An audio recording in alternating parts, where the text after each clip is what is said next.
Hello everyone, welcome back to the channel and we are again here with the result booster series for class 10 students.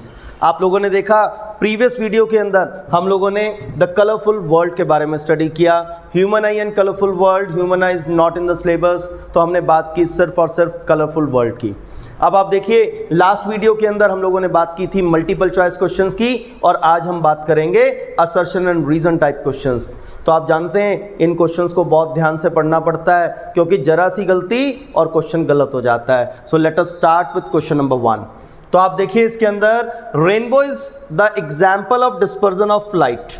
तो आप देखिए हमसे वो कहते हैं rainbow is the example of dispersion of sunlight in nature. Nature में जब sunlight disperse होती है तो रेनबो बनता है. Yes, this is an example of dispersion of light क्योंकि रेनबो में हमें 7 कलर्स दिखाई देते हैं, विबग्योर दिखाई देता है. तो बिल्कुल जैसे प्रिज्म से वाइट लाइट पास करने पर हमें रेनबो ऑब्जर्व होता है, ऐसी वाटर की जो टाइनी ड्रॉपलेट्स होती हैं they act like tiny prism, वो टाइनी प्रिज्म की तरह काम करती हैं and the rainbow is formed. तो आप देखिए क्या रेनबो डिस्पर्जन ऑफ सनलाइट का एग्जाम्पल है? Yes, this is an example of dispersion of sunlight. Rainbow is visible in the wet atmosphere when the back of the observer is towards the sun. Yes, ये पिछली video में भी हमने बात की थी. जब observer, suppose I am the observer, तो सन मेरी बैक में होना चाहिए एंड रेनबो मुझे सामने दिखाई देगा. तो आप देखिए रेनबो वेट एटमॉस्फेयर में दिखाई देता है. यस, जब बारिश आती है तभी रेनबो दिखाई देता है, ठीक है, और बैक ऑफ द ऑब्जर्वर सन की तरफ होनी चाहिए. तो ये भी बिल्कुल सही है, बट ये फर्स्ट assertion को तो explain नहीं कर रहा. We not getting the explanation of assertion. So what should be our answer? Both assertion and reason are correct statements, but reason is not the correct explanation of assertion. तो आप देखो rainbow is an example of dispersion of light. ये reason के अंदर ये कहाँ explain होता है कि रेनबो में डिस्पर्जन ऑफ लाइट होता है? तो इसका एक्सप्लेनेशन तो उसमें है ही नहीं. बातें दोनों ठीक हैं, असर्शन भी ठीक है, रीजन भी ठीक है, लेकिन reason is not the correct explanation of assertion. तो रीजन करेक्ट एक्सप्लेनेशन असर्शन का नहीं है. चलिए नेक्स्ट क्वेश्चन. सारे क्वेश्चन एक से बढ़कर एक हैं. अगर कॉन्सेप्ट आपने अच्छे से रिवाइज किया है तो आप लोगों को सारी बात समझ में आएगी. और प्रीवियस वीडियो अगर आपने नहीं देखी है तो प्लीज़ ज़रूर देखें, बिकॉज उसमें मैंने इस चैप्टर के बहुत सारे कॉन्सेप्ट्स आप लोगों को एक्सप्लेन किए थे. तो अब आप देखिए इसके अंदर white light splits into its 7 constituent colours while passing through a glass prism. Yes, इसी को तो डिस्पर्जन ऑफ लाइट कहते हैं. जब व्हाइट लाइट को हम किसी प्रिज्म में से पास करते हैं तो इट स्प्लिट्स इनटू 7 कलर्स. ये 7 कलर्स में स्प्लिट हो जाता है और यही विबग्योर कहलाता है, आप लोगों का स्पेक्ट्रम बन जाता है. Different colours of light travels with different speed in a glass prism. Yes, जो अलग अलग कलर की जो स्पीड होती है, अलग अलग कलर की जो स्पीड होती है वो प्रिज्म के अंदर, ग्लास के अंदर डिफरेंट होती है और इसीलिए उन सब का एंगल ऑफ डेविएशन डिफरेंट होता है. ठीक है, सबका डेविएशन जो होगा वो डिफरेंट मिलेगा आप लोगों को और इसीलिए तो वो 7 कलर्स में स्प्लिट हो जाती है. तो आप देखो पहली बात assertion, white light splits into 7 colours while passing through the glass prism. बात बिल्कुल ठीक है. Different colours of light travels with different speeds in a glass prism. तो आप देखिए different colours of light travels with different speed in a glass prism. अगर speed different है इसीलिए तो एंगल ऑफ डेविएशन डिफरेंट है. एंगल ऑफ डेविएशन डिफरेंट है तो they will split into a band of 7 different colours. तो आपको dispersion का रीजन पता चला इस क्वेश्चन के अंदर. तो हम क्लियरली कह सकते हैं कि assertion and reason both are correct statements and reason is the correct explanation of assertion and reason is the correct explanation of assertion. तो आप देख सकते हैं मेरा आंसर है इसके अंदर A, both assertion and reason are correct statements and reason is the correct explanation of assertion. चलिए now next third question. Any light that gives a spectrum similar to that of sunlight. कोई भी light हमारे पास है, कोई source था, हमें light मिली, हमने उसका स्पेक्ट्रम देखा तो it was just like sunlight, sunlight के जैसा ही था. तो क्या हम इसको व्हाइट लाइट कह सकते हैं? यस, हम इसको व्हाइट लाइट कह सकते हैं. क्यों? हमें 7 कलर्स मिले. सनलाइट में क्या था? व्हाइट लाइट थी. उसका स्पेक्ट्रम में हमें विबग्योर मिला था, 7 कलर्स मिले थे. तो यहाँ भी हमें वही 7 कलर्स मिल रहे हैं. तो क्या वो लाइट व्हाइट लाइट होगी? यस, वो व्हाइट लाइट होगी. बिल्कुल ठीक है. White light is monochromatic. तो पहले आपको इस वर्ड का मतलब समझना पड़ेगा. What do you mean by monochromatic? Monochromatic का मतलब क्या होता है? मोनोक्रोमेटिक का मतलब होता है light of single wavelength. Monochromatic का मतलब क्या होता है? Light of single wavelength. मान लो एक रेड कलर की लाइट है, उसकी वेवलेंथ 750 नैनोमीटर है, तो वो सिंगल कलर की लाइट है। लेकिन व्हाइट लाइट के अंदर तो अलग अलग वेवलेंथ की लाइट्स होती हैं, 400 नैनोमीटर से लेकर 750 नैनोमीटर तक की सारी लाइट्स होती हैं। तो इसका मतलब ये स्टेटमेंट गलत है, व्हाइट लाइट मोनोक्रोमेटिक नहीं होती, it is a mixture of many monochromatic lights, बहुत सारी लाइट्स का मिक्सचर होती है। तो इसका मतलब reason is a wrong statement. तो मेरा आंसर क्या होगा? मेरा आंसर होगा C part, assertion is correct but reason is wrong statement. तो असर्शन मेरा सही है लेकिन रीजन गलत स्टेटमेंट है, बिकॉज व्हाइट लाइट मोनोक्रोमेटिक नहीं होती। व्हाइट लाइट एक सिंगल वेवलेंथ की लाइट नहीं होती, it is a mixture of 7 different lights. आपने देखा अलग अलग वेवलेंथ की लाइट्स का मिक्सचर होती है। तो white light is not monochromatic. Now next question, अब देखिए, A rainbow is always formed in the direction in which the sun is shining. सन मेरे पीछे है तो रेनबो मुझे सामने दिखाई देगा, तो सन के तो अपोजिट मुझे रेनबो दिखाई देता है। ये कह रहे जिधर सन है उधर ही आपको रेनबो दिखाई देगा, तो मेरे हिसाब से तो ये स्टेटमेंट हो गई गलत। Rainbow is seen when it is raining and sun is shining at same time. जब बारिश भी होती है, धूप भी निकली होती है, तभी रेनबो दिखाई देता है। तो ये बात तो बिल्कुल सही है। तो मेरा आंसर इसके अंदर क्या होना चाहिए? मेरा आंसर होना चाहिए डी कोड। वाई? ये डी आंसर मेरे पास क्यों होगा? Because assertion is wrong but reason is correct. Assertion गलत है और रीजन सही है, तो इसका मतलब D code is the answer. D part मेरा आंसर होगा। तो आप OMR शीट में डी पार्ट को टिक कर कराएंगे। चलिए, stars twinkle while the planets do not. ये भी हमने पढ़ा है कि स्टार्स ट्विंकल करते हैं, प्लैनेट्स ट्विंकल नहीं करते, क्योंकि स्टार्स बहुत दूर होते हैं, they act like a point source of light. तो इसलिए stars twinkle while planets do not. तो ये तो बात बिल्कुल सच लिखी है। तो तारे ही चमकते हुए नजर आते हैं, प्लैनेट्स तो नहीं चमकते, प्लैनेट्स ट्विंकल नहीं करते। तो आप देखिए reason, stars are bigger than the planets. अब देखो यहाँ गलती होने के पूरे चांसेस हैं। किसी बच्चे से पूछो कि भाई अर्थ बड़ी है कि स्टार्स बड़े, तो बच्चा तो ये कहेगा सर अर्थ बहुत बड़ी है, स्टार्स तो छोटे छोटे होते हैं। स्टार्स छोटे नहीं होते, stars are bigger than planets. बात बिल्कुल सही है। They appear smaller because they are very far away from us, क्योंकि बहुत दूर होते हैं, समझ गए, इसलिए छोटे दिखाई देते हैं। तो स्टार्स बड़े होते हैं, यस, लेकिन क्या हमें रीजन के अंदर असर्शन का करेक्ट एक्सप्लेनेशन मिला? Stars twinkle while planets do not, तो हमें इसके अंदर कोई रीजनिंग नहीं मिल रही है। तो reason is not explained hair.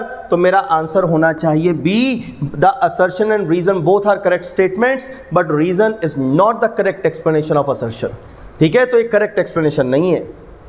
Next question, the earth's atmosphere causes refraction of light. ठीक है, अब ये बताओ जो लाइट सन से या किसी स्टार से हम तक आती है, क्या वो बिल्कुल स्ट्रेट आती है या वो बेंड होकर आती है? आपने देखा था वो बेंड होकर आती है, बिकॉज अर्थ में जो एटमॉस्फेयर है, इसकी जो डिफरेंट लेयर्स हैं उनकी ऑप्टिकल डेंसिटी डिफरेंट होती है। तो क्या हमारा एटमॉस्फेयर रिफ्रैक्शन कॉज करेगा? यस करेगा। It will, when the light will enter into the earth's atmosphere it will bend towards the normal, क्योंकि ऊपर ऑप्टिकली रेयरर मीडियम है, नीचे की जो लेयर्स होती हैं वो ऑप्टिकली डेंसर होती चली जाती हैं।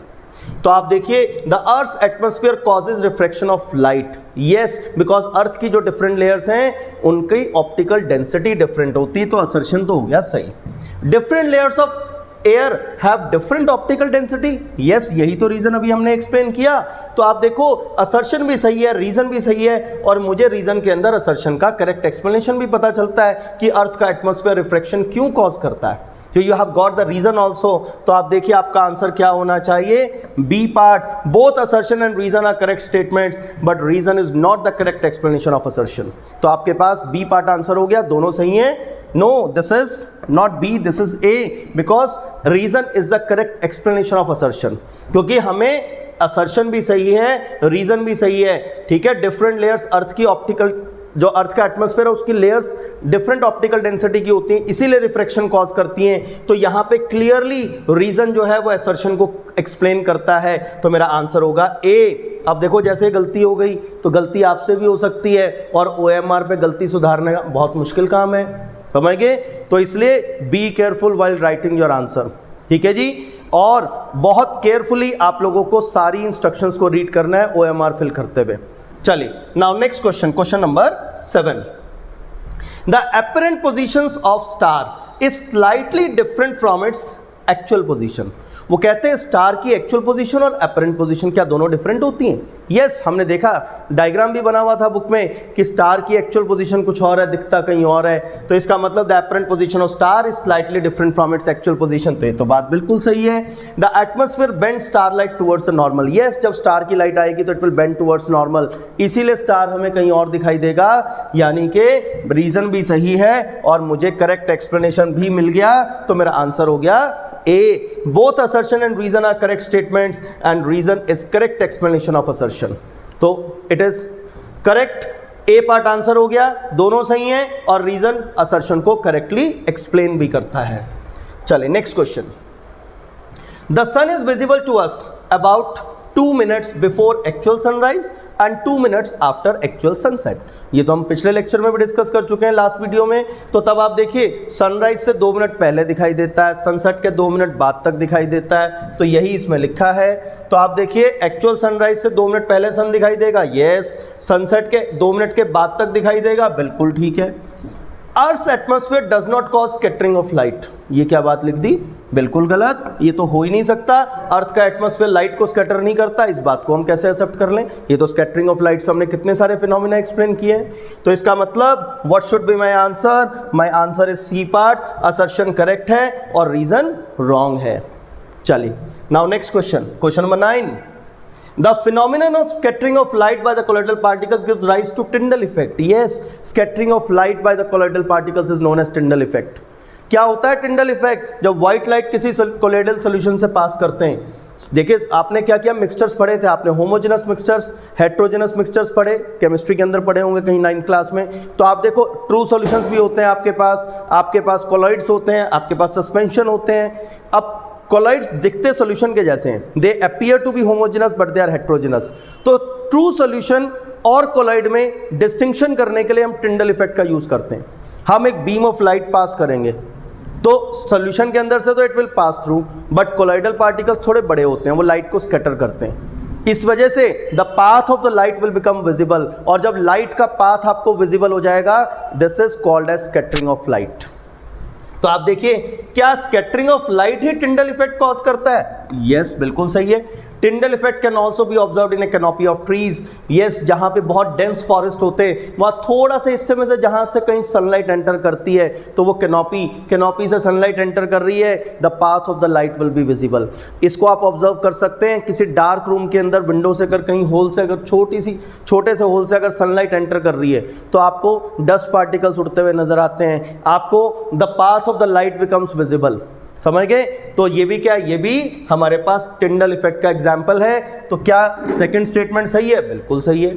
तो आप देखो Tyndall effect can also be observed in the canopy of trees, ठीक है, बट क्या इसमें एक्सप्लेन होता है assertion? No explanation is there, क्योंकि स्कैटरिंग ऑफ लाइट से टिंडल इफेक्ट होता है ऐसा तो कहीं सेकंड स्टेटमेंट में एक्सप्लेनेशन ही नहीं है। तो what should be my answer? My answer should be B, both assertion and reason are correct statements but reason is not the correct explanation of assertion. तो मेरा आंसर हो गया बी, दोनों सही हैं लेकिन रीजन के अंदर असर्शन का करेक्ट एक्सप्लेनेशन नहीं है। Let's move on to the next question.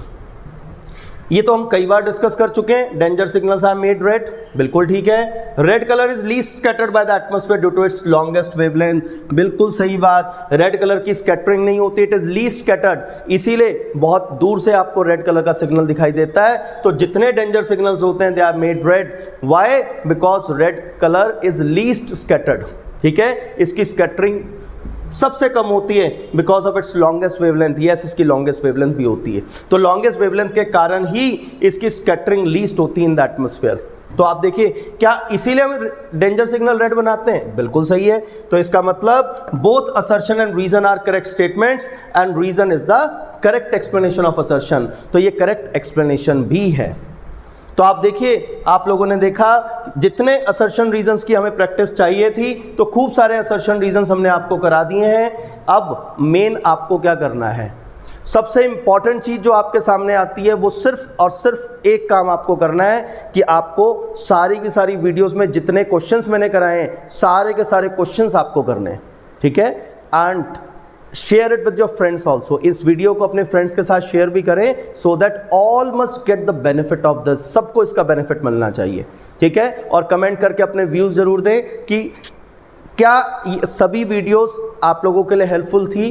ठीक है, तो हम लोग आगे भी कंटिन्यू करेंगे and we will be keep giving you important MCQs, ARs, and most important, we are also planning to give you case study based questions, और case based questions भी हम आप लोगों को अपकमिंग वीडियोस के अंदर प्रोवाइड करेंगे. So that's all for this day. Thank you everyone.